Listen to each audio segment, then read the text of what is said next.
القانتات والصادقين والصادقات والصابرين والصابرات والخاشعين والخاشعات. السلام عليكم ورحمة الله وبركاته. அல்லாஹ்வின் நேரத்தை அன்புடையவனாகிய அல்லாஹ்வின் திருப்பெயரால் ஆரம்பம் செய்யணும். இன்று நம்ம பேச இருக்கிறது பஜர் தொழுகை. தொழுகையில ரொம்ப முக்கியமானது பஜர் தொழுகை.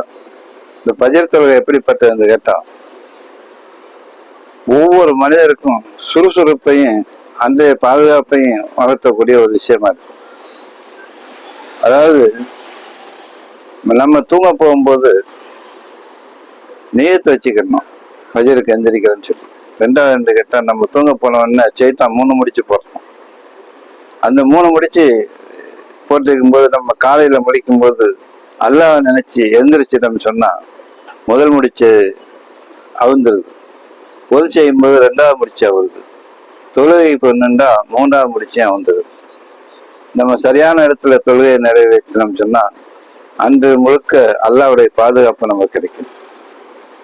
தொழுகைங்கிறது முதலாவது தொழுகைங்கிறது ரொம்ப முக்கியம்.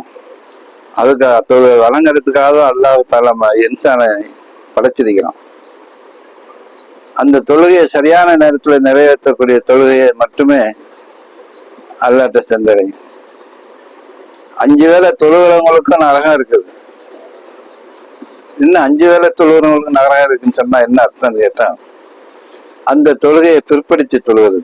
பஜர் தொழுகையை காலை 7 மணிக்கு தொழுகிறது, லுஹர் தொழுகையை 4-5 மணிக்கு தொழுகிறது, அசர் மகரிபை 8 மணிக்கு தொழுகிறது, இஷா தொழுகையை விடிகிற நேரத்தில் தொழுகிறது. இப்படி தொழுதா அவங்களுக்கு சொர்க்கம் கிடைக்குமாங்கிறது சந்தேகத்துக்கிடமான ஒரு விஷயம். ஆகவே நம்மளுடைய தேவைக்கு, நம்மளுடைய வாழ்க்கைக்கு, நம்மளுடைய சரீர சுகத்துக்கு எல்லாத்துக்கும் சுபு தொழுகை ரொம்ப ஒரு பயனுள்ளதாக இருக்குது. தொழுகையில கவனத்தோடவும் நிதானத்தோடவும் தொழுகணும். தொழுகை கொண்டும் பொறுமையை கொண்டும் உதவி தேடுங்கள் ரப்பு சொல்லிக்கலாம். நமக்கு ஒரு கஷ்டம் ஏற்படுதுன்னு சொன்னா அந்த கஷ்டத்தை போக்குறதுக்காக 2 ரக்காத் தொழுது சுஜூதுல துவா கேட்டோம்னு சொன்னா கூடிய சீக்கிரமே அந்த கஷ்டத்தை நீக்கிறோம். நோயாளி இருப்பவர் 2 ரக்காத் தொழுது சுஜூதுல துவா கேட்டோம்னு சொன்னா அந்த நோயை நிவர்த்தி பண்றோம். டாக்டர்களே கைவிட்ட நோய்க்கு கூட நிவாரணம் ரப்புட்ட இருக்குது. நோயை கொடுக்கறது அவனா இருக்கலாம், நோயை எடுக்கிறது அவனா இருக்கலாம். கடுமையான கடன் தொல்லையா 2 ரக்காத் தொழுது சுஜூதுல துவா கேளுங்க, ரப்புல் ஆலமீன் அதை நிவர்த்தி பண்ணி வைப்பான். ஆக தொழுகையில இவ்வளவுக்கு ஒரு மகத்துவம் இருக்குதுங்கிறத நம்ம உணர்ந்துக்கிறாங்க.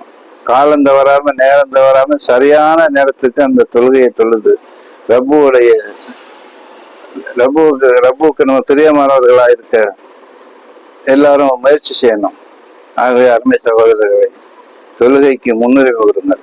அஸ்ஸலாமு அலைக்கும் வரஹ்மத்துல்லாஹி வபரகாத்துஹு.